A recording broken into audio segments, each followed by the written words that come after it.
Thank you all for coming. If everyone has washed their hands, I'm just playing. Y'all not, I'm not, right? That's right. If you have to call, please excuse yourself. Sneeze and such a thing. But seriously, I'm Troy Sanders. For those who are, we have some new folk in the room. I think actually we already know each other. But let's start first by going around, and we're going to have some of our newer faces to maybe start off and tell us all who they are. So I'm going to start first with Mr. Allen. Well, Alan Dellery, I work for the Center for Restorative Approaches. I'm here actually representing Troy Shea, who had a prior engagement. And good to be here. Thank you. Okay, so I don't know if everybody knows what the Center for Restorative Approaches does. We do trainings in schools and the community and consultation on our restorative approaches, our restorative practices, also called restorative justice. We do addressing racism together, so we do dialogues in the community around race, and community building circles, so when there are conflicts that are going on, we bring people together so that they can resolve their conflicts. We just facilitate those conversations, and they're actually solving their own problems to make things better on what's done coming in. Thank you.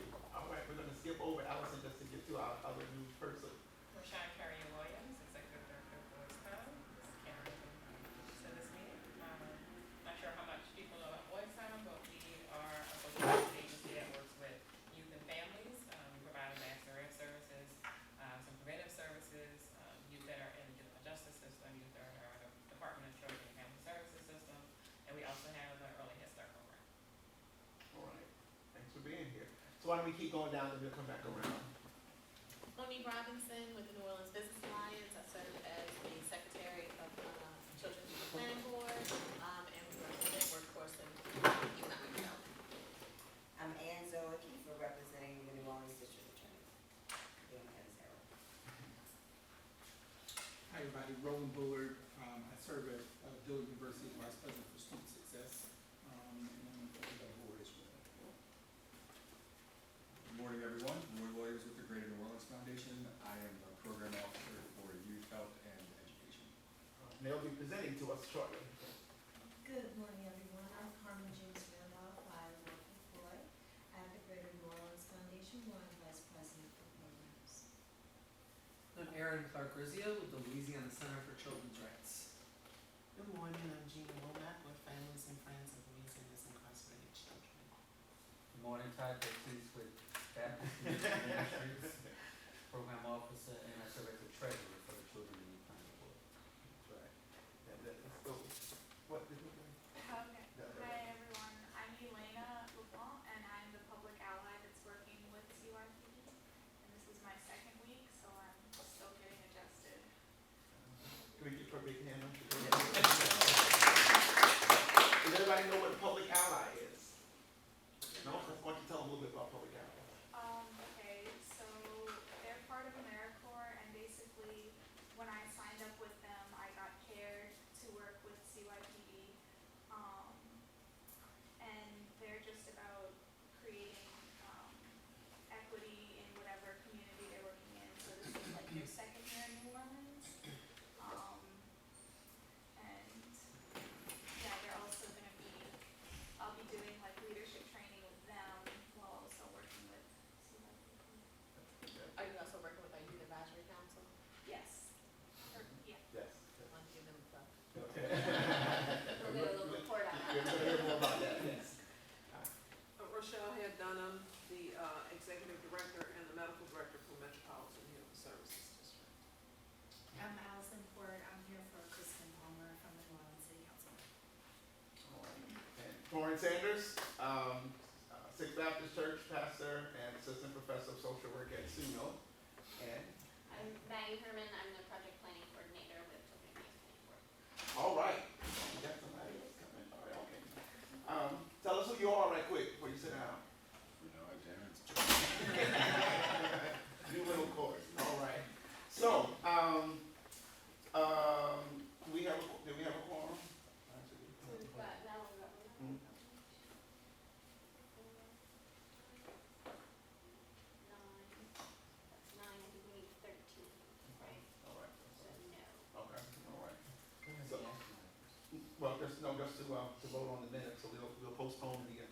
so our agenda today, is gonna hear about our youth advisory board that, Karen and Maggie, and of course Karen is, away in New Mexico at a conference, related to, our work here. And so, that's why she's not here today, but hopefully we'll have her back shortly. So we're gonna hear about their work, our work on the youth advisory board, which is, gonna have a lot of intersections with the work that we do and a part of our commitment to making sure, as the Children and Youth Planning Board, that we have the voices of youth, in a much more, sustained way. And then we have some, again, our presenters who are gonna talk about the New Orleans School Partnership Study in a little while. I'll talk more about the implementation, activities and, the committee for the Call to Care report, from last year and this year. And then, we'll just revisit also the Youth Master Plan, needs of actions, updates, that is happening this year along, with us and the city of New Orleans, and Office of Youth and Families, and Maggie's gonna give us that update. So, let us first, Maggie, are you ready? All right, Maggie's gonna give us an update on the Youth Advisory Board. Okay, so I have a couple of slides that okay. So speaking of public allies, in our November meeting, the public allies reported out on their recruitment process that they spent last year, creating for CYPB so that we could build our youth advisory board. So it's nice to kind of see that transition of their work, and then Karen and I and a couple CYPB members and team members were able to help us put into action during this recruitment process that we did in December of 2019 and January, or through February of 2020. So we had 46 applications submitted to our pool. We had that open for, I think, about 3 weeks, a little bit over the holiday season and a little bit into January. We did a series of panel interviews with Monique Robinson and Angela Wiggins serving as our panel of CYPB representatives and community members, to get to know our applicants a little bit better and have them go through some group activities to see how they work with one another and what they show up for and represent. And so we did, through a rubric and selection process, narrow that pool down to 23 applicants that have been selected and are now seated and serving as advisory board members to CYPB. Monique, do you want to say anything about that recruitment process or what that panel meant or looked like for you? Very diverse. I think you all were, we were very intentional about selecting young people from each of the districts, cross-section of in-school, out-of-school, young people from the ages of 14 to 24. yes, and it was very hopeful to see, as there were some young people that may have been challenged, but a lot of their peers, the need or my observation was they were willing to not leave anyone behind, and just helping people through the process, as this was new for several young people, a panel interview, as well as working in teams. So I think there's a wide variety, cross-section of young people that make up the board. Yeah, and we'll get to a little bit of that demographics, but to Maria's point, there was some really good collaborative energy in the interview space that was really exciting. And a lot of young people were very informed. They were telling us a lot of stuff that was going on as they serve in different capacities in other organizations and wanted to know how this work would align with their work in other organizations. So that was refreshing and interesting to know. So that has me excited. So this is our full group, sans a couple of people that had to leave earlier, weren't able to be there that day. We had our kickoff meeting in January. We meet every month on the second Saturday of each month at SUNO. So we get to see Dr. Sanders and run through the hallways sometimes. So this was their full group photo after their first meeting. And Tom, do you have a question? I was gonna ask, when did they meet? What's the answer? And you're meeting at SUNO, that's what you did. As soon as so a little bit about the composition of the group. We have all city council districts represented. I think that there is greater weight in districts C, D, and E. We have folks ages 14 to 24, and we have a good balance of young people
like I said, we had our kickoff meeting in the second week of January. So we did an introduction to what the Youth Advisory Board was. They got a little bit of a sense of what their expectations are moving forward. We meet the whole year, and so the meetings ran from January, oh, actually it was in February, I'm sorry. It was a February meeting. From February until November. And the Youth Advisory Board members are stipend for their participation. We want to value their time and expertise in that space, knowing that we are all paid to be in this space and want to honor their time and energy and expertise as well in that same way. And their major project for the year is to lead the Youth Advisory Board process in a couple of different ways. So that's where the bulk of their kind of immediate deliverables and energy is going towards, is to that youth master plan process, and I'll talk a little bit more about that when we get to those updates. We're really focused on using the Youth Advisory Board as a space of positive youth development, so building a sense of belonging. And Elena and the two youth CYPB members, Levante and Josh, are really holding space for that as they work to build that sense of belonging and create culture within the Youth Advisory Board. And then an update on how we're kind of structuring things moving forward. There are 3 subcommittees that exist for the Youth Advisory Board that are very focused on what the deliverables are for the Youth Master Plan.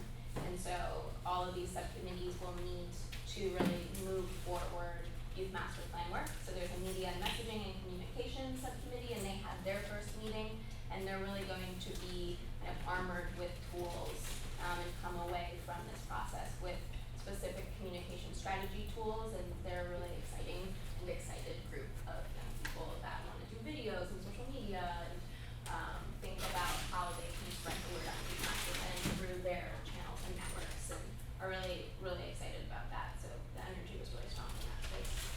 Not that we were surprised about that segment in any way, but it was really easy.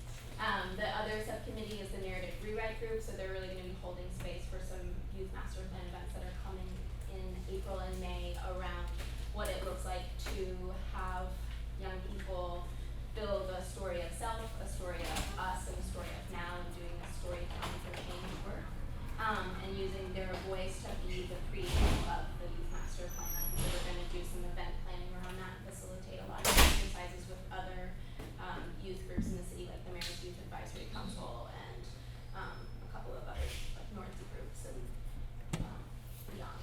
And then the last subcommittee group is the Community Conversations group, and they're going to really hold space in the facilitation around youth master plan community conversations that will happen over the summer. And again, more on that later, but that is kind of where all this work is going to really happen.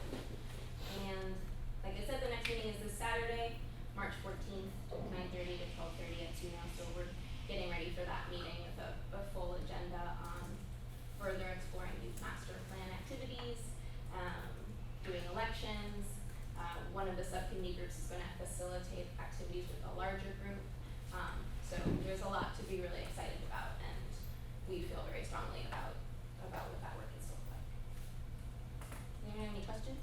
What's the intersection with the board?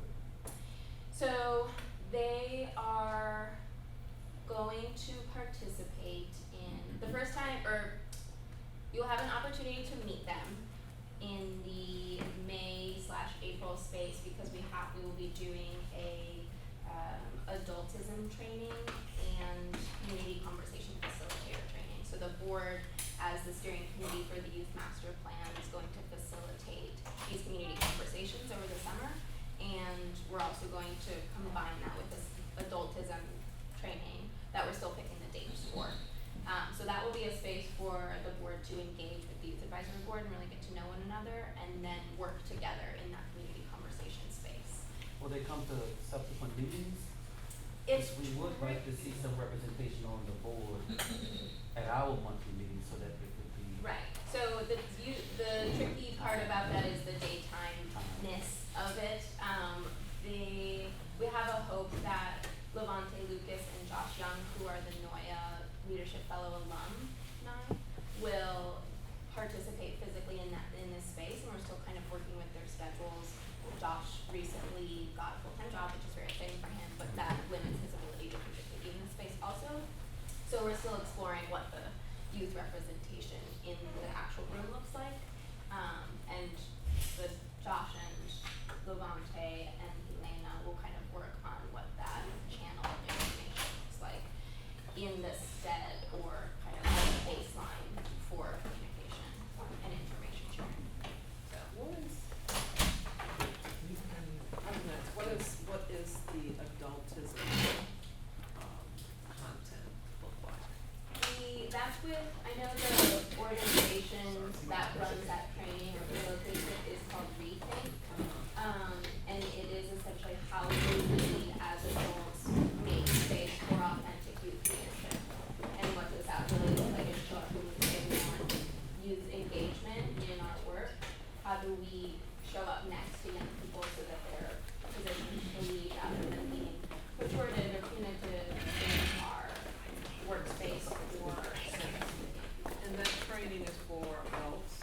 For adults, and there's a way that young people can be in that space and participate in that training as well. So our desire and plan is that the youth advisory board members would be in that training as well, with the board. And because of a couple of,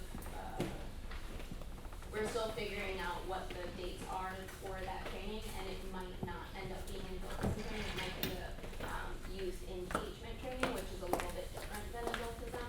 So it'll either be an adultism training or a youth engagement training. And are there resources that we could be referred to? Prior to, yes, I will make a note to put that in a follow-up meeting. Adultism.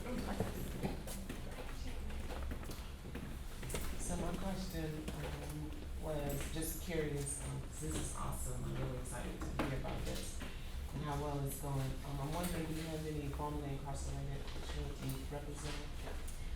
Not to my knowledge. You wanna recommend somebody? I was just No, asking. that's a good idea, so. Yeah.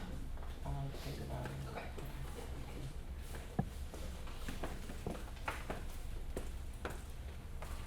Other questions, comments? And thank all y'all for coming. Let's do this quick for those who came in since we had our initial introduction, so I'm gonna start here on my left. Johanna Cannon, Brightman, Chief Program Officer, Nord. Larry Barabino Jr., Chief Executive, I'm sorry, you were gonna, go I ahead. thought you were doing it all over again. Well, no, let's just do the new people, then we'll be, yeah. Larry Barabino Jr., Chief Executive Officer for NOAA. Yeah, Emily Wolf, Mayor's Office of Youth and Families. Christina Kent, Nolan Public Schools.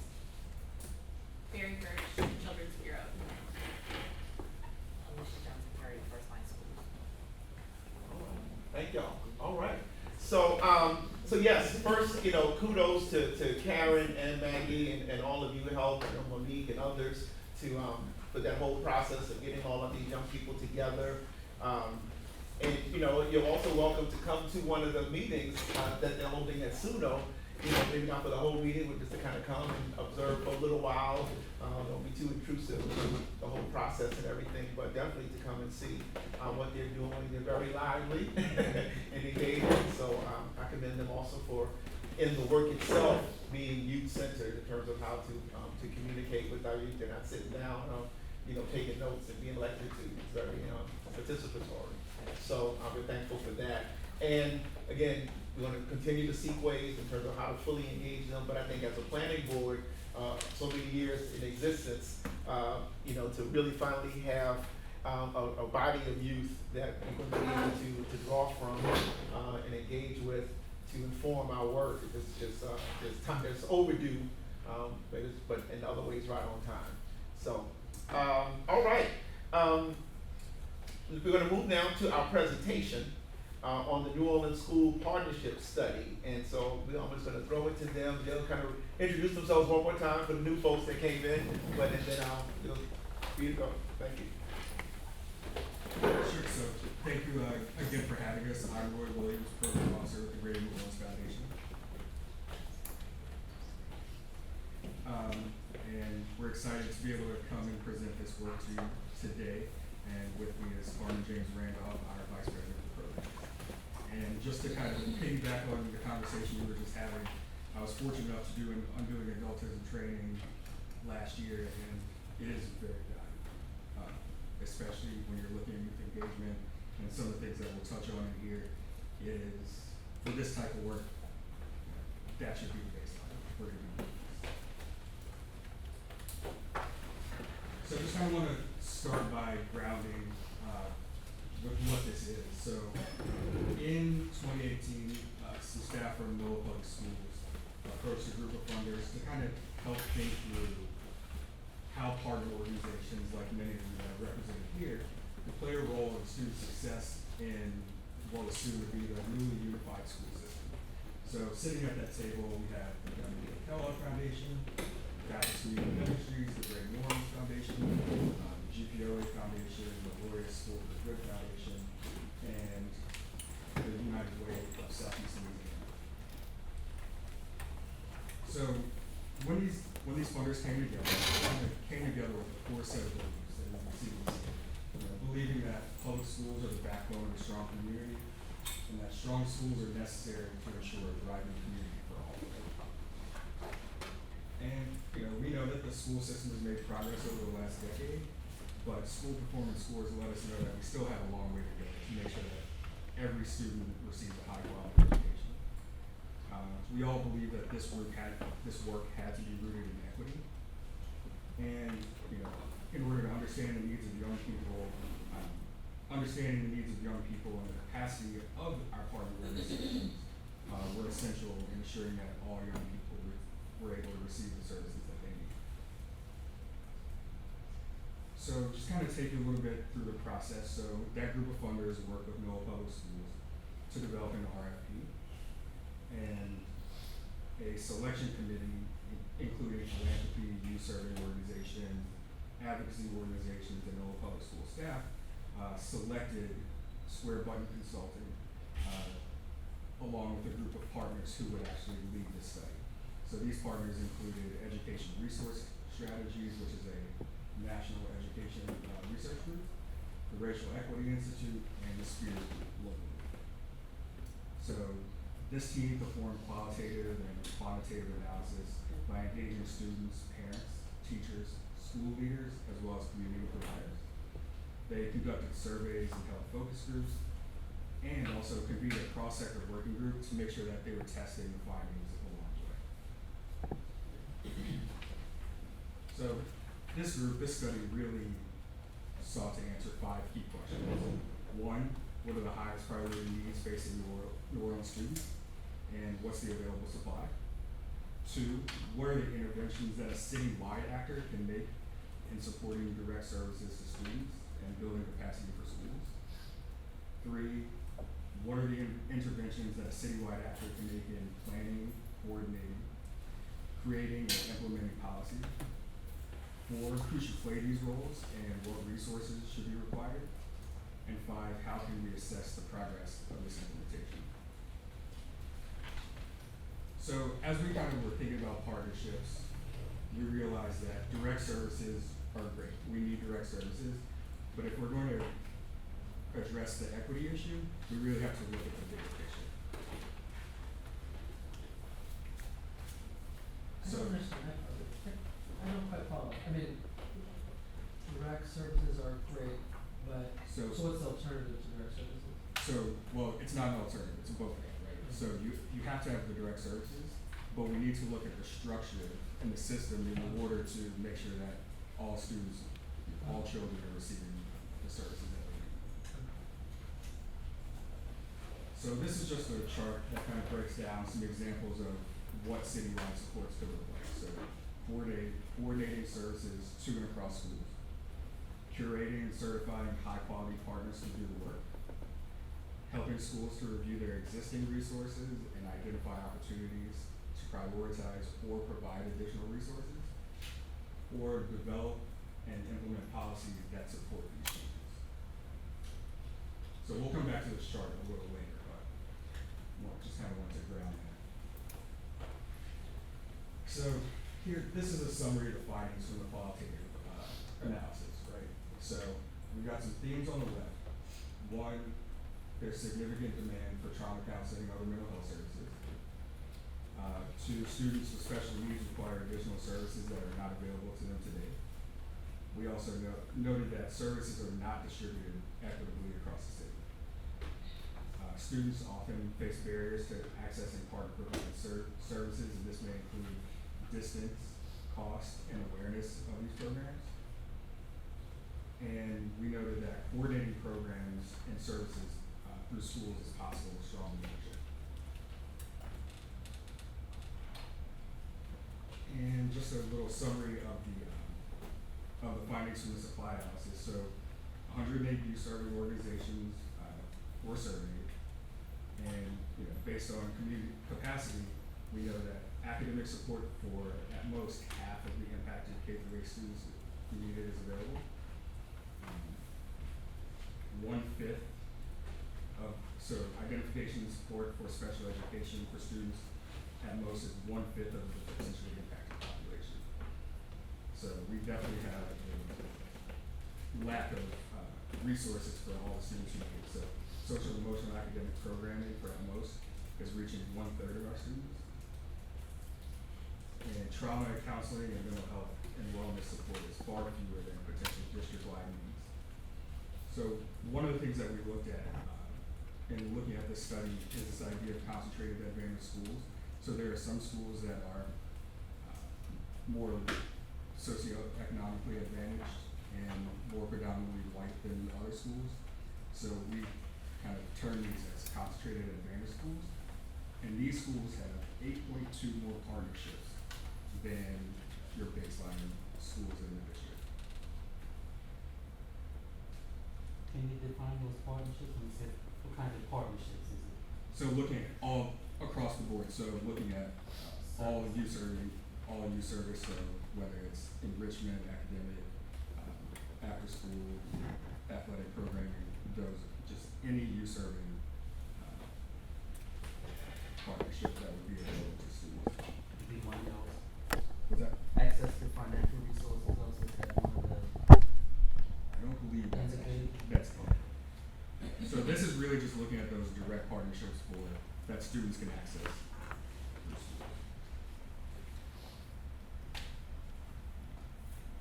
So as we looked at the results, we followed a structured approach to identify a high priority set of student needs, interventions, and markers. So we looked at the historical context of the situation. What are present conditions? So where are our students today? What are the implied needs? So the gaps between the current state and what we want our students to see. Interventions, so the needs that can be addressed through these potential interventions. So that's direct service, capacity building, planning, coordination, or policy. And so we kind of thought each of these, each potential intervention could be met by a citywide actor. And obviously they all have their own resource implications. So to meet the vision, we prioritized 4 urgent categories, right? So we know there are a number of issues that students are facing, but we found that these are the top 4 that kind of rose to the top. Also, not forgetting about these 3 enablers at the bottom, which are meaningful family and community engagement, clarity on how these resources are used across schools, and adopting an equity lens. So the 4 categories that we prioritize are sufficient cadre of excellent teachers in all schools, students with disabilities being prioritized, students who are set up to socially and emotionally thrive, and students who are learning English being prioritized.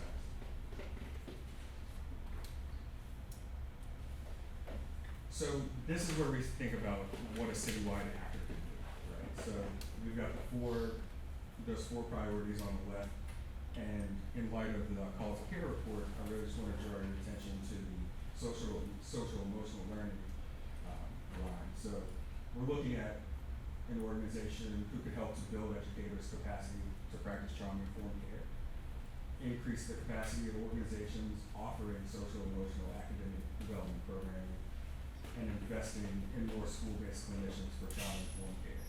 So you'll see that we have OPSB, our Middle Public Schools, and CYPB on this line.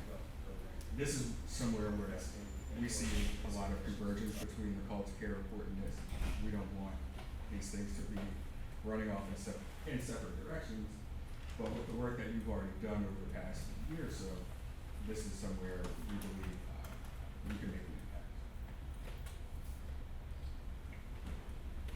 So then just bringing it back to this chart that I showed you earlier, looking at social and emotional learning, and helping to build educators' capacity to practice trauma-informed care, whether it's curating, certifying high-quality partners, or making sure that these services are accessible across schools, right? This is where we're looking to start to move. And looking at developing and implementing policies that support change, the call to care report is exactly that. So what are our next steps here? So we want to make sure that all organizations that are doing this work are engaged in citywide partnership. We must gain a clear understanding of how schools are currently using their resources. We know that schools all submit different budgets and report differently, making tracking some of this information very difficult. We want to ensure that leaders prioritize the time and energy of their teachers to make sure that they're addressing student needs.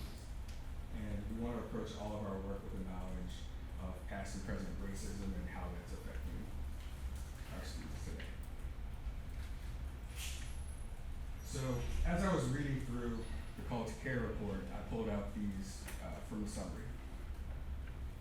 This is directly in line.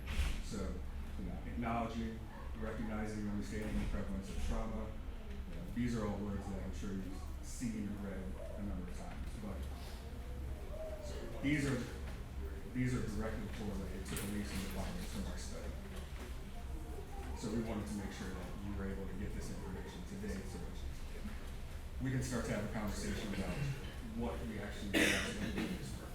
So we wanted to make sure that you were able to get this information. And then we wanted to share some of the efforts that Noel Public Schools is currently doing. So in this slide, working with the system-wide program to make sure that we're funding training for school-based staff on addressing students' mental health and behavioral needs, and giving teacher training programs to train on the impacts of trauma. What's the system-wide needs program?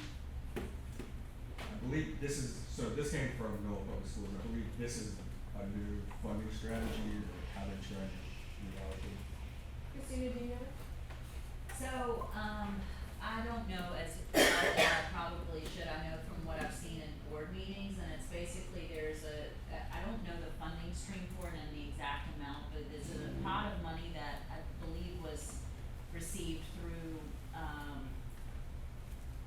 think legislation, like the way that, I think it has to do with our building fund. In any event, that is going to be a funding stream for some of the work that will happen out of this plan. I'm sorry, I don't know more about that. I can definitely get us in touch with the person at Noel Public Schools who leads that work.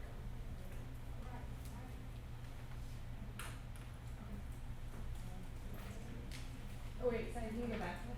Sure.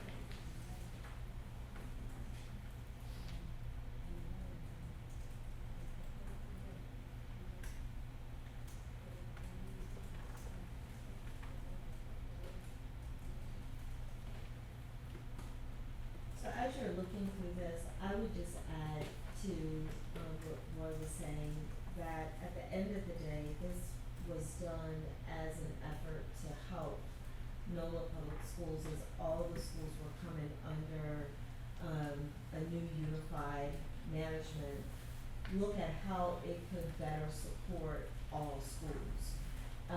So it is our hope that NOLA Public Schools will not only take action and take the lead in looking at how it can better support all students, especially the needs of students that you see here. There are students who are English language learners, students with disabilities, and also students who addressing their social and emotional needs, but also looking at what role that the nonprofit sector will play, what role philanthropy can play, because there isn't a slide here that estimated the cost of doing this more equitably across the system, but I could tell you,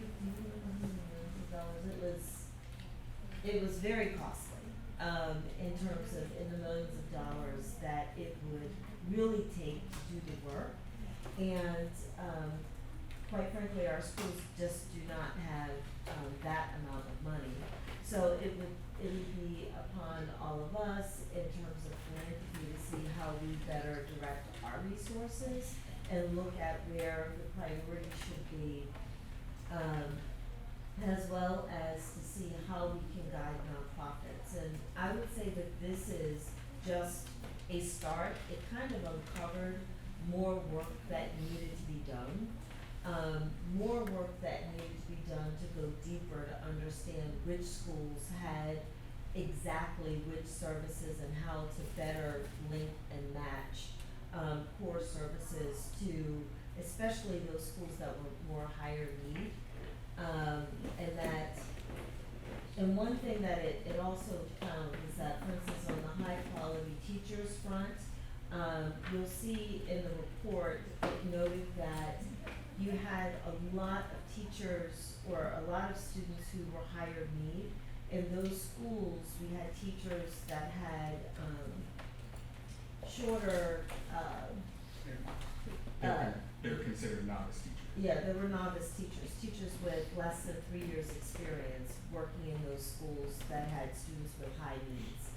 So in terms of where the responsibility lies to address some of these issues, we're very clear that there's a direct role for NOLA Public Schools, but also some other citywide actors, philanthropy and nonprofits to play to look at building this more equitably. Question, because a lot of us have history here, and Gina, you might remember, years ago, we did a study with nonprofits, and my question has always been, the schools who need the most help don't seem to get it, and so I asked, and nonprofits have to be invited in. That was my answer. I think I remember, as I get older, I don't remember correctly, but I think they have to be invited in by the principal or whoever. And so my question was, how do we push them into those schools? Because, I mean, I appreciate all this. This is not new to some of us. But how do you get those necessary enrichment nonprofits who we found out years ago wanted to come into the schools but weren't invited in? And with all due respect, that frustrated me to no end. Because those were the schools who needed the services and so much. And when I found that out, I was so frustrated because there we were with the knowledge and no solution. And I share that with you because that is still my frustration. So when you talk about equity, true, but there may be a problem dealing with what is, so maybe you can plow through and try to get the services where they need to be. Good luck to all of us. Anyone else? Questions or comments? I want to share a few thoughts too, I guess somewhat related to that. Anybody else first? I could go for a while. But, so first, I'm happy that this is done, so I've joined and I also have like equal amount to discuss, not at y'all, but at the sense that, those of us who've been around and I've heard principals after Katrina say, we don't want that, our job is just to teach these children. And I would look at them in amazement, that how much teaching you think you're gonna do, and everything. But then on the other side, some of them had that philosophy, and some may still, others, it was a budgetary issue. We can't afford a social worker, or we don't want to afford a social worker. So there's not a shortage of social workers or LPCs or counselors. It's that they are not being hired. And with our changing mental health model, and Dr. Dunham could speak to this better than I can, in terms of our mental health rehab agencies, many of whom Medicaid doesn't really pay for the type of therapy we're really talking about in terms of CPST and everything. It's not really set for that. And then agencies like Children's Bureau and others that do specialize or have, you know, the proper training for staff and higher level staff to do real therapeutic work, you know, on the philanthropy side, which have been, you know, defunded in interest of mental health rehab, which doesn't do the work. So, you know, there's that complexity that's going on. And the other piece is that, you know, pre-Katrina also, and I don't want to keep going back pre-Katrina, I guess I'm still traumatized about, but is, you know, a lot of the after-school programs and enrichment programs in the community, not only NORD, but were housed at churches and other places. And that was funded through community development block grant money. When RSD came in and they expanded their school days, they took that money as well as other money. And, you know, sounded like a good purpose, but then that leaves the communities void of services. And so then you have kids going all over the city through school choice. They don't get back in their neighborhoods until 6:30 or 7. And so even if they wanted services, though, that the services were cut in the communities, but then they can't get services in the communities. So you have all of that aspect going on. So I'll stop there, but, you know, so if, you know, now we're saying we need to undo some of that stuff and redo some stuff. One thing from a policy standpoint, I'll say, of course, I'm a social worker, so I'm biased, but I know, you know, the state bulletin or whatever it is, I think their mandate is like 1 to 250 students or whatever it is for social workers, which is ridiculous. But, you know, policy standpoint, the school board can mandate, and of course some charters will, you know, fight against it, but mandate, and of course we know we have a documented need here, that, you know, schools need to have a social worker for every 100 child, or whatever, 100 children, or whatever, and that's becomes part of the deal. So at least, you know, it's not you know, a decision at the school level, but we know that all of our kids, and there's enough kids in all of our schools that need that service, and then that's just still a drop in the bucket if we were to do something like that on a policy level. So I'll stop there. Dr. Dunham? Yeah, I agree with pretty much everything you said. I think that a collaborative approach absolutely is the only way that we're gonna even scratch the surface of the depth of difficulty we're talking about, because it is pervasive in all schools. Doesn't matter socioeconomically what the nature of the school is, or the types of students, or the backgrounds of the parents. You know, just categorize the DSM and you can put everybody in their own little groupings, but at the end of the day, it's pervasive problems. And I absolutely agree with you, Torrin, that I can remember early conversations where there was a lot of pushback by education on incorporating mental health into curriculum.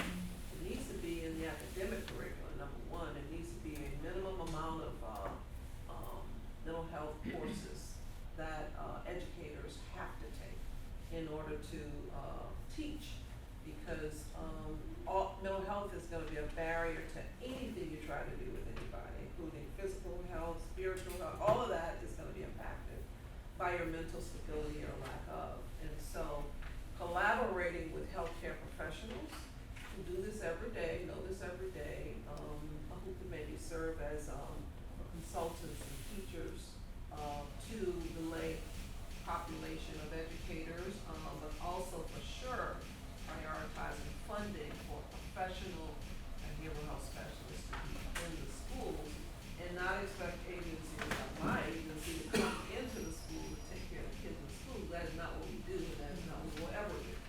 So I think rethinking the budgets for schools and recognizing that maybe a little bit more diversification of the funding is a better investment, because then teachers can really teach and children can really learn. And one of the minimal things, I mean, trauma is complicated. So trying to teach everybody about trauma is complicated. I'm not even sure if that's a good idea, honestly. People have a minimal amount of knowledge and ability to recognize that there may be some trauma in this child's experience. Probably at most, I would say, should be the goal. But everybody needs to know how to screen.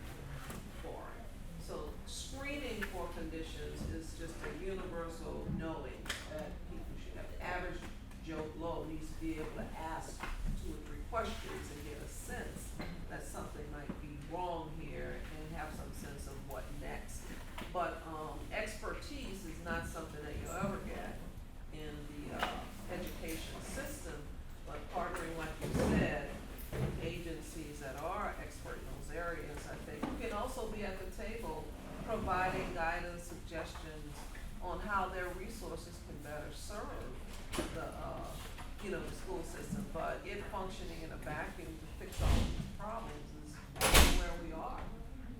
So I absolutely agree that, collaboration, some basic knowledge, screening, capability by all educators, those are kind of musts in the list of things. Yeah, Emily, thank you. I just had a question, what kind of reflecting back of this information and data from the report has happened with school leaders directly, with teachers? I just get, and I ask that sort of with the, an eye towards in the youth master planning process that we're embarking on. I think one of the trends that I've noticed over the last several years of participating on this side of the table, whether that's on the nonprofit side or in the external partner side or now at the city level, is that we often have conversations about kids and about schools without school leaders, teachers, people who are doing that frontline work in the room. And I just am a little concerned about, in that collaboration piece, sort of I think we need to get serious about how to create those pathways to ensure that there is more synced up communication about these system-wide concerns that have very real implications for people who are teaching our kids right now. And I don't know if you have thoughts about that, from the perspective of First Line, but I just think that I want to make sure that we're really creating a bridge between some of what's in here so that it doesn't become, again, just like, yeah, y'all need to do more of that, but there's a real conversation about, well, this is where my challenges and barriers are, whether that's funding, whether that's capacity, whether that's cultural competency, whatever it is, and like, let's get it on the table so that we can work through it and make the change, So this was done with as much of a collaborative lens as we can do in the time, right? So fortunately, First Line's board chair was the one leading the work, so we had that as a starting point. There were focus groups with teachers, there were focus groups with school leaders, and I believe as we went along, the team leading the study also was doing check-ins with the school leadership group, also before coming back to our cross-sector working group. So a table that was pretty representative of what you see here today. So there was that. I don't know if it was as robust as it could have been, right? I think there's always room for improvement, but we definitely did engage schools and teachers along the way. And Gina, you will take one more comment and we're gonna, this is one thing before lunch. Yeah, just a quick question, I was just wondering, why was this done? It was done at the request of the PSB at the time, Okay. when it was OPSB, now Noble Public Schools. Well, we thank y'all for presenting, and hopefully this is I don't know if this is the beginning, the middle, or the end of the process, but I know y'all will be engaged to make sure the recommendations and the revelations get dealt with.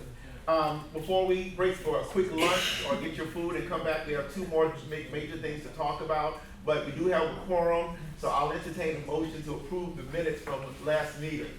So moved. Second. It's been moved and seconded. Any questions? I know all y'all have read it thoroughly. All those in favor, so start saying aye. Aye. Any opposals? All right. Thank y'all. 5 minutes, get some lunch, and then come right back, and we'll continue on with the last two agenda items, and hopefully get y'all before 1. All right, is everybody enjoying their lunch? Yes. All right. Yeah, it is exceptional this run. All right. All right, I'm gonna call us back together so we can keep moving, get you out of here on time. The next item, we have 2 items left. One is that this kind of flows with our last presentation, is some implementation updates related to the call to care report, and then Maggie's gonna come back at the end with some more information on our youth master planning work, along with the city and others. So, hopefully everyone has seen the report. We made some abridged reports that are over there on the wall. If you haven't gotten one yet, the full report is on our website, cypb.org. That's like 200 pages, I think. So we have the abridged version, which has just the highlights, the recommendations, the process, and all those kinds of things. So please spread the word about that and continue to share the report and make sure that you're aware of its recommendations. So just want to give you a few things that have been done was that in January? Bernard, when did we present to NASW? That was January? Yeah, I think so. In January, Karen and I and Dr. Shervington, we presented to a large body, actually in this room. It was full from the front to the back of social workers, the local chapter of the NASW, to them. And we had also the writers of one of the writers of the initial article, the Times-Picayune, that kind of got the city council's attention related to trauma. We also had a person affiliated with some of the kids, one of the teachers of the young people who the article had highlighted, who was aware of some of the kids who have been affected by trauma, and the football team that was mentioned with DJ Jubilee and others. And then we talked about, Dr. Shervington and I and Karen talked about the report itself, talked a little bit about trauma, although this was a group of social workers who were pretty familiar about trauma. And but did that and also talked briefly about the recommendations. So that went very well.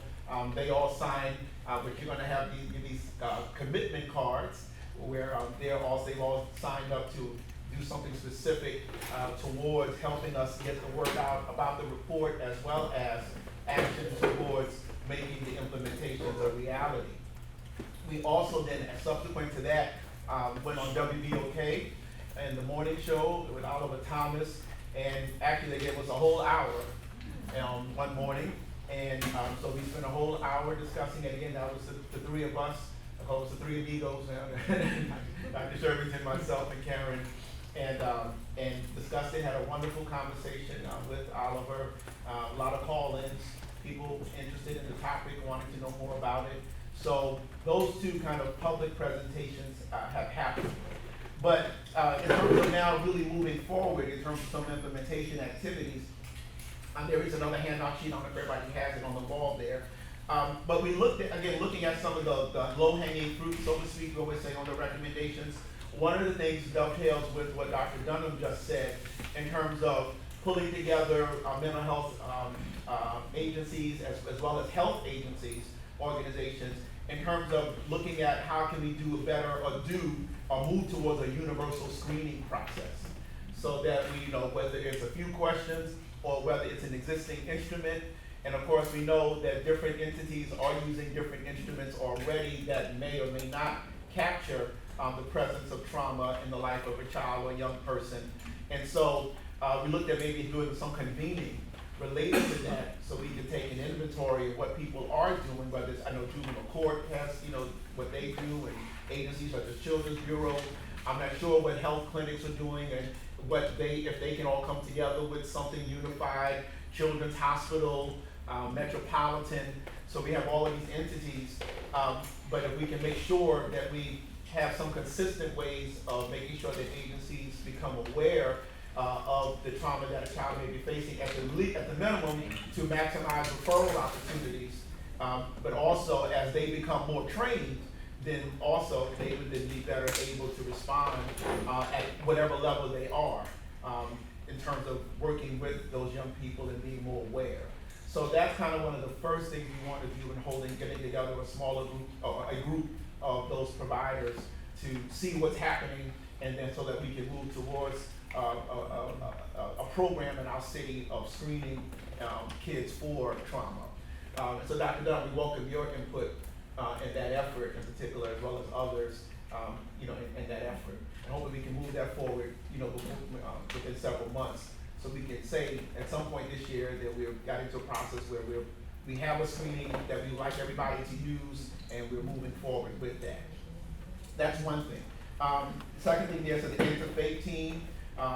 Just as now with everything, many people come to churches, places of faith for information and learning. And so we also want to spread knowledge about these matters towards the faith-based community. And so it's something that I particularly will be taking, great interest in doing. And so that's another major effort. We saw this initial implementation, part of our recommendations were we need to make sure that everybody becomes more trauma aware, if not trauma informed, in terms of kind of, necessarily what to do, at least recognize that you can see it when you see it, and when it's there. And so that's another thing. The third thing that's kind of also, and this may dovetail more with the master planning process, but one of our recommendations also was to adopting a children's budget, or looking at a children's budget.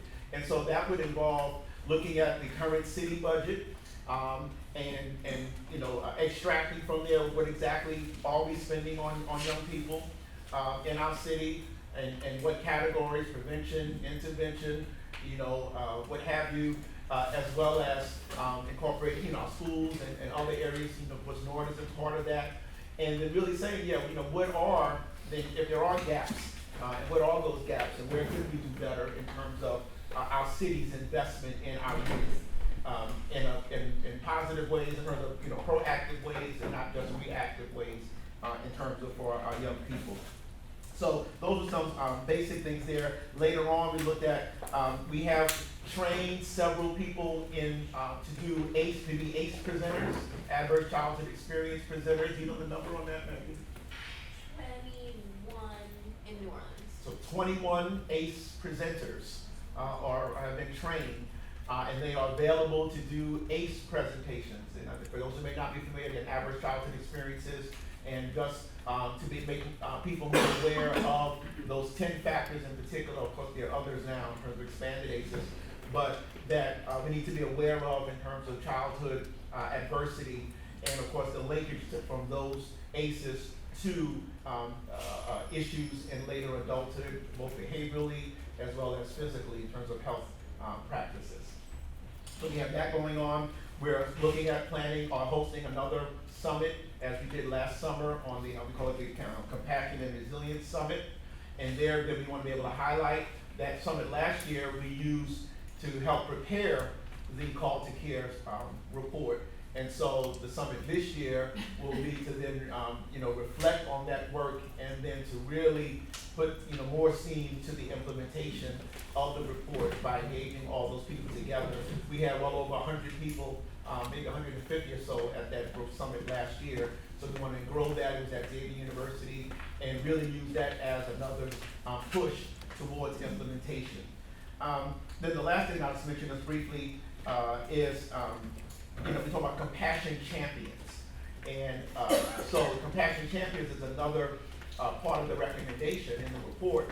And so that we're looking at businesses, at other entities that can be any of our organizations here, becoming a compassion champion. And so what does that mean again? I mentioned ACEs before, but also the ACE presentations are good. They can raise awareness. But part of my commitment as the chair of CYPB is to kind of resurrect my Children's Bureau hat when I was in Project Last. And I was burnt out doing workshops for parents years ago in the 90s on dealing with trauma and grief. And but I'm going to resume doing some of those. We looked at 3 particular areas with child care agencies, in terms of parents of child care agencies, churches obviously, and funeral homes and funeral home staff in particular, because obviously they deal with those who are dealing with grief and trauma. I had to do a funeral this Saturday for a young man who was accidentally shot. And so those 3 entities are going to be focusing on, and then when they receive the training, then we want to basically acknowledge them like with their good housekeeping, seal of approval, and say you're a compassion champion now, and blinking lights and all of that good stuff, whatever else we're going to do to make them feel like they're special. But seriously, to then to say that they have a commitment and a recognition of these issues, and that whatever way their entity, their organization can work towards becoming more than trauma informed, looking at policies, looking at practices, and everything to advance this work, that we want them to do that. And then we want to do a number of them before the summit, so that we can actually use the summit to award them officially as compassion champions. And then use that also, that groundwork. We also want to get a few of the, in the business community, in terms of presentations to them, so that they also can become compassion champions. Particularly in the hospitality industry, we were thinking of hotel workers and others who also, you know, were think on the low wage and are dealing with a lot of issues. So those are some of the initial plans. Of course, medium term, long term, as the master plan is developed, the Call to Care report will be a part of that work, so to speak, and also with the school partnership study now, since they have listed CYPB as a major player and partner with them in making that come to pass, then the Call to Care work also will be, is a part of that, as they mentioned during their presentation. So that's kind of, we're looking for more ideas in terms of, you know, because we know, and so we want to also have a committee, implementation committee, to then, because remember, all those things I mentioned were, I won't say easy to do, but they were pretty low-hanging kind of things to do. There's another level, obviously, in the report of recommendations that require a little more digging and a little more harder work, and you know, and everything. So we need a committee to really help us to then go take a deeper dive into how to make those other recommendations start happening. So yeah, Gina. So I have, I think, maybe 3 little questions. All right. But they're not gonna be little. So I'm wondering, because all of this is great stuff. Wondering, like, what is the hope impact, and how are you gonna measure the impact? And then, just sort of like in real time, trying to see, and I think you mentioned something about an assessment in the children's budget. And I heard you say low hanging, and I know some things are long term, but I would like to see the trajectory we're trying to work toward. So for the young people who, especially at this point, are vandalizing cars and the things that's happening, like how is this going to, can it impact in short term, and what's the long term vision around that? You know, short term, I think all that we can really do, you know, when I look at, we study something, you know, United Way, the logic model. You remember the logic model. The first part of outcomes, the short term, is changing in learning and awareness, right, and those types of things. And then we can move toward change in behavior, and then ultimately change in conditions, right? I think there are a lot of things going on in each of those areas. The things that I mentioned really deal with that short-term stuff that we can do, recognizing that to become a trauma-informed city, we first need to make sure that everybody knows what we're talking about, everybody is aware of those things. I was on the radio, WBOK, talking about the carjackings and the other things and the car break-ins, and I made mention of the fact that we're focusing a lot on the youth and not focusing on the grown folks who are, you know, who are with the youth, who are the ones behind really what's going on, and not the exploitation of our youth. That on yesterday in New Orleans East, a 19-year-old with a 15-year-old. You know, don't focus on how awful it is for the 15-year-old, but what about the grown person? You know, and so I think we need to have a dual conversation. As well as that 11-year-old, same thing. News was focusing on, and off of that 11-year-old was out there, but he wasn't out there by himself. You know, and it contributed to a sense of, you know, that young black boys have special issues and predatory issues, and not that they're being exploited, rather than they're out there looking to do harm. Right. So I don't know track, but on that yeah. part, because if you're talking about trauma, Mm-hmm. right, like we have to recognize the trauma in the 19-year-old as well, and Correct. like how are we making those connections and having those conversations? Right. And like, I mean, and are we applying that to what's happening in the city, like the gentrification and the push outs? Like, I mean, I haven't heard those larger conversations. You're I'm right. just trying to see, and not Yeah. only, because you said, you know, WBOK, but we also like the larger community, like how are we talking to the folks in Lakeview to get them to understand that what's happening is based on trauma, long-term trauma, Yeah. and getting them to play a role in solutions opposed to the penalizing of young people who are sometimes being exploited, but who've been exploited for a very long time, not just by the 19-year-old or the adults, but a city you know, Exactly, or yeah. whatever the systems. Yeah, and I think, all of that, that's why we need the committee to really make all of that outreach to all of the neighborhoods and all of the areas in the city. We talked about, for example, with the presentations, part of the idea is to make sure we contact with each city council person. So we're making sure we get each district, right, from Lakeview to, to Gentilly and all of those kinds of places, as well as in the schools. We need to make sure we're at Hines and Ben Franklin, as well as, at McDonough 35 and all of those places. So, I guess the larger question actually was the impact. Our task as a planning group was to come up with a report that the city, it wasn't that we were gonna be charged with making the impact as a planning board, but that if those city and others, actors, take our recommendations, that over time, those actors who have premier charge of those things in our city, from the school systems to city council, to the mayor's office, to others, as well as us as citizens, then that would lead to a collective impact. We weren't so bold as to put in the plan, as you know, that in 5 years, trauma will drop by 20% or something like that. Without resources, without, now, that would be wonderful. That's something we're still looking at. I don't know, what's the numbers in terms of the implementation budget we have so far? Do you know that? Okay. I'll get back to you. Okay, Karen, we do have promises of grants, money and everything, and that's some actual money, but then, so we have to operate within our resources right now in terms of what we can do. But the main thing is, I think if we create the demand in the city for more action, through our awareness, our education, creating the compassion champions, that we create the demand for that in terms of those who have supply and resources, that then we can help to make that change. Yeah, I wanted to take a little step back in that the calls to care came out of LCCR worked with iOS and the Children's Bureau to plan. We commandeered the 3 special orders of business before a city council meeting, and we spent the entire time highlighting the Children of Central City article and what trauma-informed practices would look like. And as part of that, we called for this working group to be created and asked CYPB to lead that work. And the strategy initially was that that group would come back in less than a year and give specific recommendations on the budget. And that's why the initial timeline was for them to come back in August.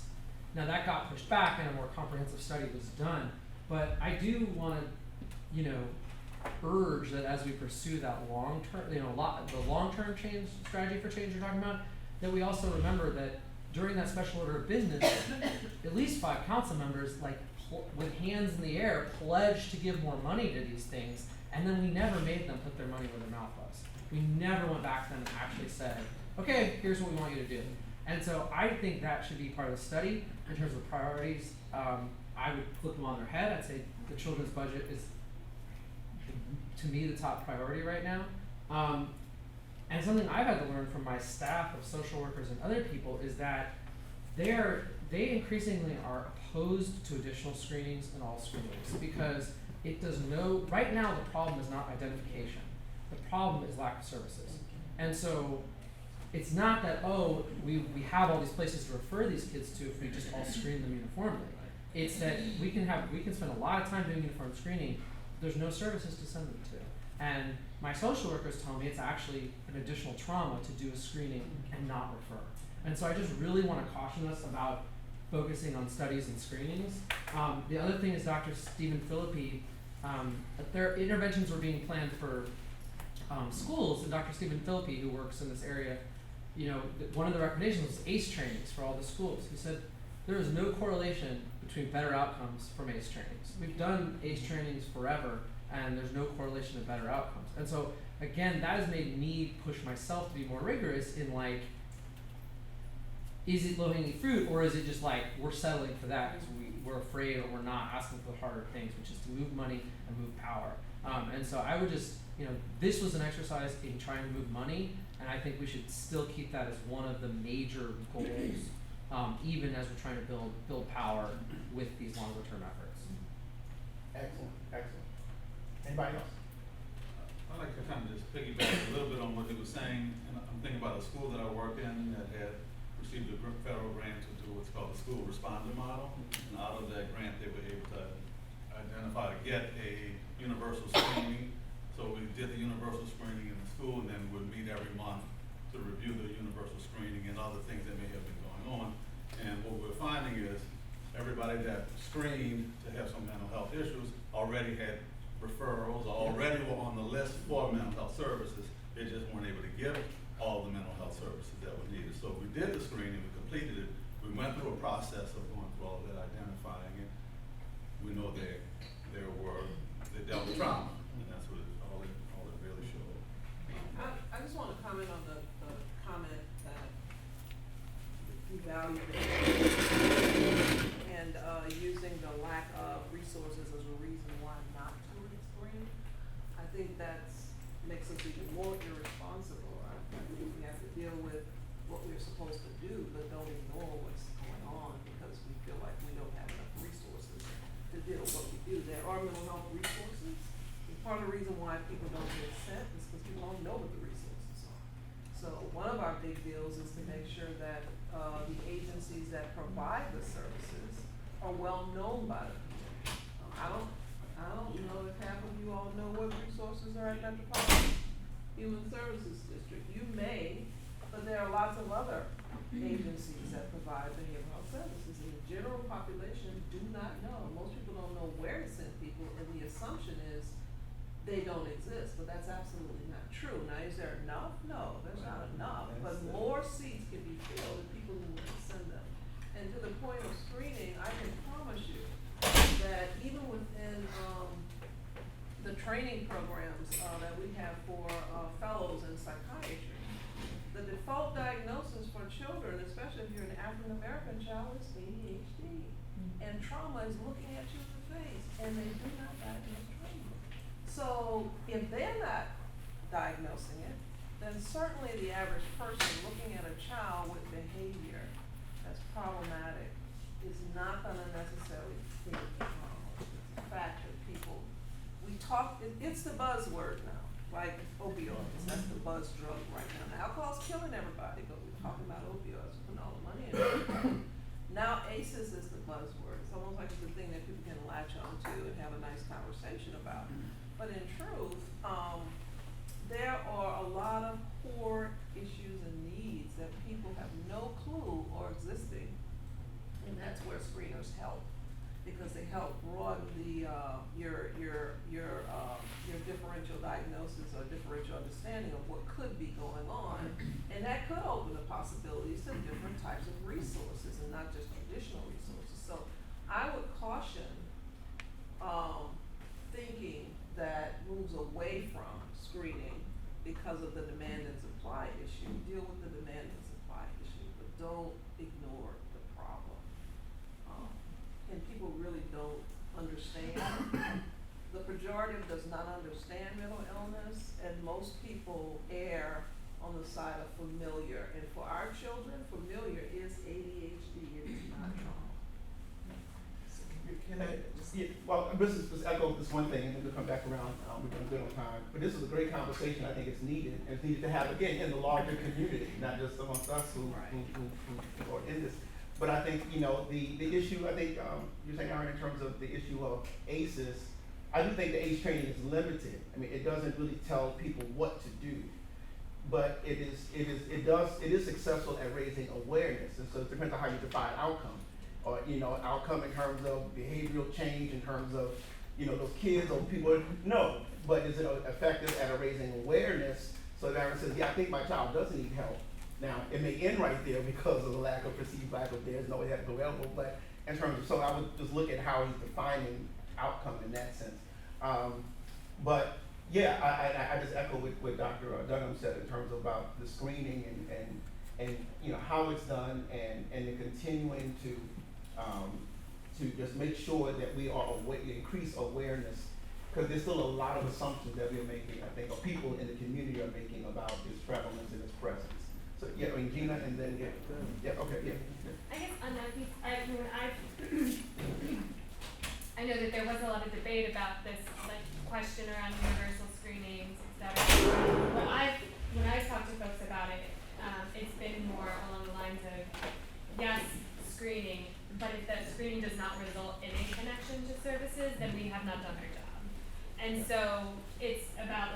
just screening for screening's sake without there being a direct connection to service is a real failure of the system. So I just wanted to add that to the conversation. The other piece I would say is, in terms of the children's budget piece, I think that, that has, and Karen knows this, that has a real connection to the work that we're doing on the fiscal mapping, which we might talk a little bit about, but that will hopefully be the precursor to understanding, we've looked at other municipalities and how they created a children's budget. That can only be done if you understand how your resources are being allocated at current. And so what we're working to do is, at the city, is inventory all of the city funding that is directed towards children, youth, and families, and then look at how that breaks down across ages, across different need area, across rehabilitative services versus, direct intervention, being able to cross-cut that data and look at our fiscal map, so to speak. And that will be publicly available and accessible on the city's website. But I think that that'll help us create a real picture for how we could think about making more strategic, thoughtful, and aligned, investments in children, at least at the city level. Can I ask you, how are you looking at that, what you're spending versus what is actually needed? Well, the what is needed question is informed by the other project that we're doing around like the data book.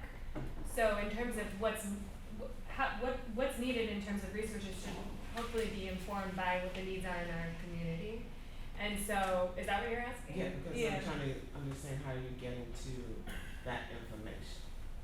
How are we getting to the information about the need? Right. Yeah, so that's the Child Wellbeing Index project that we're working on, that's, looking at all of the different child wellbeing indicators and how that breaks down by a neighborhood level that we talked a little bit about last meeting. Yeah, that's all part of this youth master planning work, but that's the need piece of it.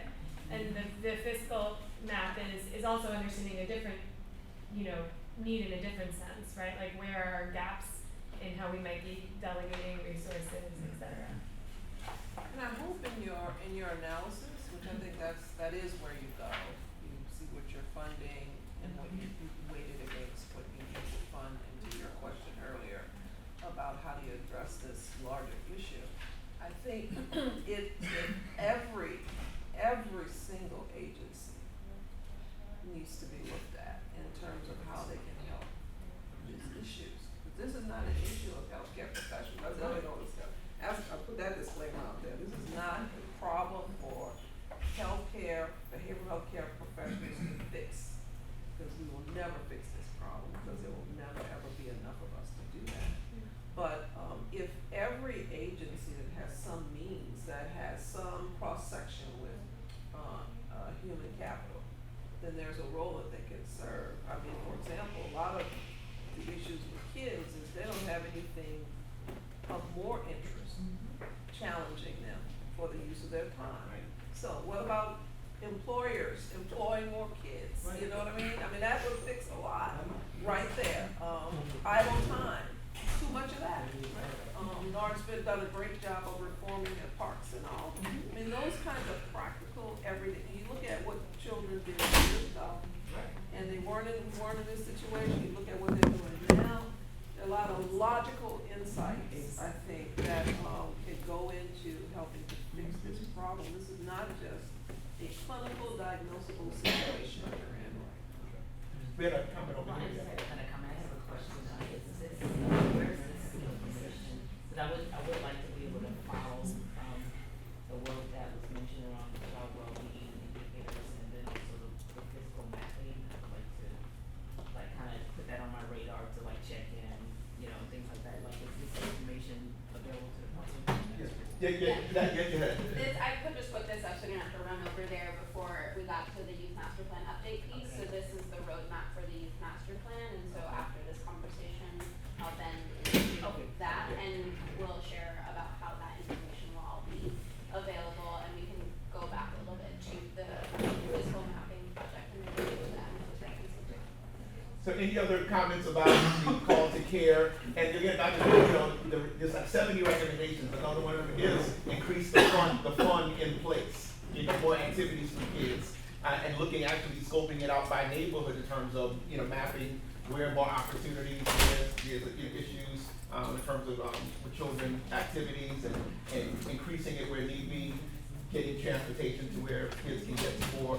That's one of the 70 recommendations too. So there's a lot, so we need a lot of people to now start pushing the recommendations and getting them out of the book and everything. Now, the last thing I'll just say is, we did present to the city council in, was that October, November of last year. And of course, they all said how wonderful it was. And the issue of money came up, and they said, we gonna see. We put a request into Councilman Jason Williams in particular, you know, that we would be looking into it. So that's something, and again, that definitely, if we need to do a more formal, publicly in a more formal process, then I'm all for that too, because you're right. We were tasked to do a report, not to solve the problem on our own. But but that would mean we don't want to participate. But so that's we had to, you know, place the ball where the ball came from and where it lies. So all right, good. We got 15 minutes. Maggie's gonna give us the. 45. Oh, we got 40. Oh, 1:30. Oh, you're right. I said 1:30. Okay. All right. Well, good time. We won't use the 45 minutes. Okay. You're right. Okay. We're a little bit more cushion. Okay. Do you want to mention this, please? Oh, okay, so we'll pass this around. If you want to be part of the Call to Care Implementation Action Committee, then please sign and your email address and everything, and we will figure out when we can have a meeting and move the process forward. All right.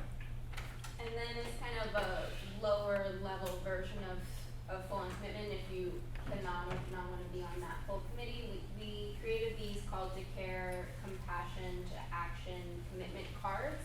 So we want to make sure that these are available for the board members to say, yes, I'm committed to sharing the report, or yes, I'm committed to showing up to the summit that Dr. Sanders mentioned, or yes, I'm committed to hosting an ACES training or recommending an ACES training. So these cards are also available for you all to take and share. Okay, so that lends well into the last part of our agenda today, which is an update on the Youth Master Plan.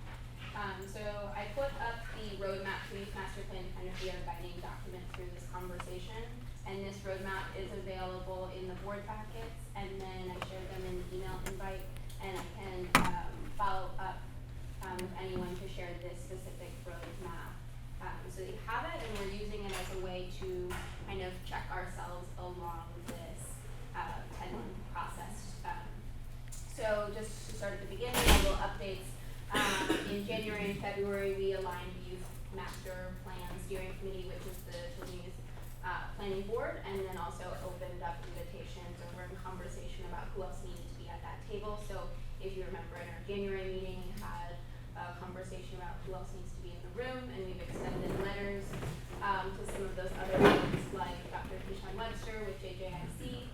I think Emily's in conversation with some folks at NOPD, or eventually will be, and we've spoken about getting LPHI in the room to represent health in a physical health space, and some data around that. So we are kind of further fleshing out and filling out the steering committee for the Youth Master Plan. And then we've built the Youth Advisory Board for CYPB. So as you remember from an hour ago, we have our Youth Advisory Board for CYPB, and we're setting them to lead this Youth Master Plan process, as well as in conjunction with some other youth groups in the city, and figuring out ways that they're kind of acting as champions of that information and of that process. So we launched the Youth Advisory Board in February. They, again, are in our upcoming meeting really taking a deep dive on what a Youth Master Plan is, and again, working on sharing that language and information through their networks. So those are all of our checklists so far. Now that we're in the March and April space, these 2 months are really dedicated to spreading the message beyond our smaller group of people, and spreading it beyond about what the Youth Master Plan is. And so we've been in conversation with the Office of Youth and Families and Noya, and collaborating with them about creating information and sharing information, so that the larger community knows what Youth Master Plan is and what they can expect out of it. So you have a very, very, very rough draft of what will eventually be a one-pager to explain Youth Master Plan. I know that as you all are the steering committee, and so it's kind of on us to continuously communicate with different stakeholders and people in our networks what this plan is. We want to kind of arm you with the best possible set of information to do that in ways that make sense. And so we're kind of working on different, we're working to gather different versions of feedback on this one-pager. We've gotten some so far from our Youth Advisory Board subcommittee, and they're going to share that out with our larger Youth Advisory Board on Saturday. And then we worked with the Office of Youth and Families and NOYA to collect some more feedback. And so we would love to get some feedback from you all as well on that. Know that a couple of things just right off the bat, that we're working to create a Youth Master Plan logo. So this is obviously very CYPB heavy. We worked with a communications consultant. They drafted this for us and with us, and they ran the CYPB logo kind of in the stead of the Youth Master Plan logo, and it will also have the three entities, OAS, NOYA, and CYPB represented in that space. So that's a major change. It's obviously very text heavy, and so we're going to work on really condensing that text. It's much easier to cut things and add them. So we're going to be in that sculpting, or we're in that kind of text sculpting process, and making sure that the language level is the 6th grade reading level. Can I add something, maybe? Sure. We also talked about having a couple different versions, like one that, I mean, there's different stakeholders who we want to communicate with, right? And, you know, there's young people themselves who we want to engage in the process of these community conversations that are outlined later on. But then there's also like our nonprofit partners, et cetera. And there's different messages that resonate with each of those groups. And so this is actually an ask I have of the committee, and you can tell me right now, or not of the committee, but of the board. If folks have people who you've worked with on branding, marketing, public messaging strategies who you really like, can you send them our direction? You know, like Megan said, everything from like a logo to, you know, making sure that our web presence is strong, et cetera. We really want this to be able to be messaged citywide, and so we're looking for somebody to create a strong identity there. So if you can send ideas, that'd be great. Yeah, an update on that. We have someone that we're going to start working with for the logo who's going to kick it out by April 1st, but beyond that for larger website and platform stuff, that would make sense. And yeah, we convened, and like Emily was saying, there is going to be kind of this general public one-pager, and then be able to swap out smaller messages for key target stakeholder audiences, because we know that people have different values and barriers to what's going to draw them or repel them. And so, yes, if you have any kind of right off the bat feedback, we would love to receive it, whether you can flag me after this meeting or send it by email by Friday. We're going to kind of turn things around kind of quickly. So by Friday is our by when we're getting feedback on this communication piece. And then we're going to have our Youth Advisory Board give their feedback as well, and include quotes from young people so that there is youth voice kind of threaded throughout, and they're really looking at it with an eye towards that as well. So that's that piece. And then in the May space is really where we're going to get into the launching and training and preparation for the community conversations that are happening in June, and some into July. And so if you remember in our January meeting, we had folks sign up their first and second priority areas for facilitating the community conversations. We're going to have a steering committee member facilitate alongside a youth advisory board member in those community conversation spaces. And so we'll really dedicate all the time in May to sharing out what that looks like and prepping us for it. And if you were not in the January meeting and would like to be in that facilitator space, also just let me know which of the 6 categories make sense for you to facilitate. They're at the bottom of this page. economic stability, health and well-being, safety and justice, space and place, learning and youth voice. And to that note also, I mentioned earlier we're going to schedule a meeting for this adultism training and community conversation facilitator training. We're exploring the idea of having that be our May 12th meeting, but because we really, really want to do it in conjunction with our youth advisory board, it's a little bit trickier to do that. So we have a couple of alternative date options here on this whiteboard.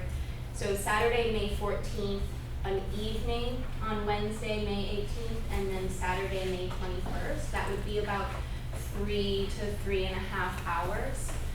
So before you leave, if you could put your name next to 2 date options that work there for you, that would be really helpful so we can move forward in scheduling that meeting. And again, that's a meeting where we will be in space and community and break bread also with our youth advisory board. So that's the opportunity to really engage with them for the first time. Those dates are off. The days are off? Yeah. Okay. The 14th is a Thursday. Thursday, May 14th. Monday, May 18th. And Thursday, May 21st. Saturdays or did you? No, these would all be evening meetings. Okay. So it's a Thursday, Thursday, Monday, and Thursday. okay, thank you, Thursday. Okay, so these would be an evening, like, 6 to 8:30. Or 5:30 to 8, that's what it is. 5:30 to 8 in the evening on a weekday. Okay. So that is really where we'll dive into kind of what that community conversation process looks like. And then going back a couple of steps to the youth master plan data book and fiscal map project that Emily referenced earlier. Those tools will come out of this process and again kind of inform the larger community. Is there anything else, Emily, that you want to add about how that kind of fits into the larger process? Well, actually, before you leave, sorry. Sorry about that. No. Sorry to call you out. I'm curious, since you had a question about it, and then also since this is probably like the first time you're seeing information, I just want to how is all of this resonating with people? Like this whole timeline, is it making sense? Are we on the same page about what the deliverables and outcomes of this are going to be? Because this steering committee needs to be able to talk about this clearly. And so if we're not feeding you the right messages, we think this one pager is going to be really useful that we circulated and really honing that. So if you do have feedback on that, that'll help us. But the task is a big one, right? What we're really talking about is creating a roadmap for how to improve child well-being in the city, and making sure this is, as a counterpart to studies like this, ideally, what we can do is really drop actions, recommendations into a real plan that have strategies, responsible stakeholders, timelines, and resources attached. That's the goal of a youth master plan. Right. And so I just want to make sure that that's clear and just hear feedback. Well, and I'm gonna say to that point, I think, between the two of you, the comments and Dr. Sanders about, what our goal is and what 2 or 3 objectives we have, I think it's helpful to have that at the top. Otherwise, without that context, I would have gotten lost and I wouldn't have actually made a connection to even the importance of the fiscal map, except that you would have referenced it in another context. So I think for me, and especially to be able to share with my community members and team members, just having the goals and objectives that we're working towards, then it would put the timeline into context. That's it. Contribution. Thank you all. Thanks for having me out. I'm back hopefully. Other honest feedback about that? I think it'd be helpful to know where there are opportunities to plug in. Yeah. As someone who's on the board and very interested in this process, just knowing where we're wanted. Yeah. So Maggie, can you reiterate that? Because there are like very clear asks of this committee.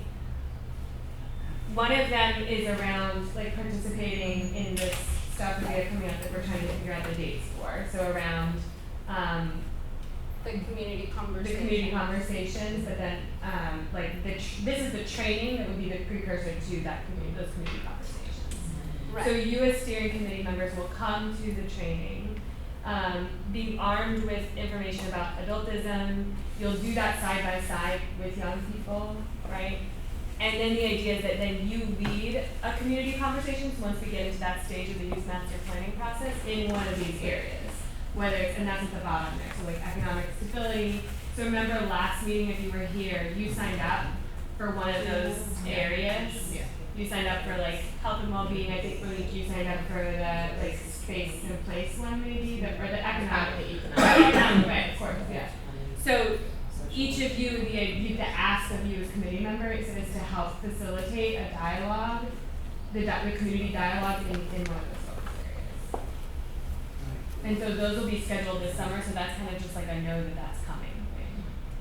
Right, and so the first kind of most immediate ask of this is we're gonna have you all really share out this information and like Emily says, be armed to really uplift what the youth master plan is, and that's what this one pager will be.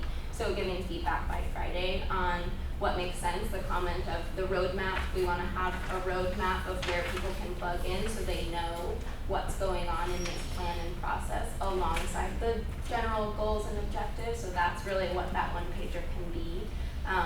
Alongside any other, there's gonna be invitations to young people for a youth narrative rewrite event. There's gonna be invitations to people for community conversations, so getting people in the room, and then as steering committees, like Emily said, leading that facilitation in the June spaces. And so we need to know when you're available to show up to the training for that. Can I clarify just one thing? The steering committee and the sheet that just was passed around, two separate things. Yes, the sheet that was just passed around is the committee for the implementation for call to care. We are the steering committee for the youth master plan. The board and that are synonymous. Yes. I have a question about ACEs, because I'm not a mental health professional, but we have about 24 on staff in the DA's office for diversion, victim witness, and domestic violence. Do they get credit for attending these, like they attend continuing education or whatever? Do they get credit for this? What kind of staff are you talking about? We have social workers and other mental health professionals with master's Yeah, they degree could, level. yeah. Do they get? If it's done by, if the ACE presenter is a social worker or mental health professional. Is that what this is? No, but that's just for a variety of ways for you to indicate how you would like to be involved in the implementation of the call to care report. One of those ways could be receiving an ACE presentation, but that card is for just to say you want to be involved in that in some way. That third option is the ACE's presentation. I would be happy to ask Andre Maddox, who is the social services director, if she'd like. Yeah, Sure, yeah. that would be writing on that card. Mhm. Okay. And then I can collect the cards at the end, and then we could reach out and further correspond Okay. about it. So you want the card today? Yes, yes. We'll recollect the cards so that we have your information on what you're committing to and then be part of the communication that you're saying thereafter. For all its benefits, would you be the person that she would correspond with, since I can't commit for her right now, that's to go through. All right, any other questions, comments? Thank you, Maggie. So we're just about done. So the April training, we're still waiting for a date for the April, right? Right, make sure you put your availability to those 3 dates, maybe pick 2 that work well for you so that we can move forward in scheduling that. All right, and then the Youth Advisory Board, as you heard, that's going to be this Saturday at Suno at 9:30. If anyone cares to come over and watch them. That's at the Billy Charles School of Social Work building, 6801 Press Drive, right on the Lake campus. What one? Room 136. 136. And just be mindful, they're in the space of building their group culture. So if you do show up, you might be asked to participate along with them rather than standing in the sidelines. And then our next meeting is May 12th. Tuesday, May 12th. No. May 12th? It'd be great to get calendar invitations for the next few meetings. If they Okay. The next CYPB meeting. they all. Yes, they went out. I can resend an email where all of the calendar invite links are, and I can. Is it on the website? Yes, it's on the website. Yeah. So you're not get on the board section of the website? I don't have it from you, I have it just from our internal, so there's an issue with the way you put the calendar, like, Okay, I'll that's been check an it out. issue in the past. Okay. You have to go on and get, Yeah. pull it here. So the next one is May 12th. But we'll send out for the remainder of the year again. Everybody. All right. Well, thank y'all for coming. This was an inspiring, engaged meeting. Y'all have a lot to say. So, again, thank you. Hand in whatever materials you may have to Maggie. Let's thank Maggie for leading helping to lead our meeting. Abby and Karen did a great job. Thank you. So, thank y'all. See y'all next time on All Before. Are you coming to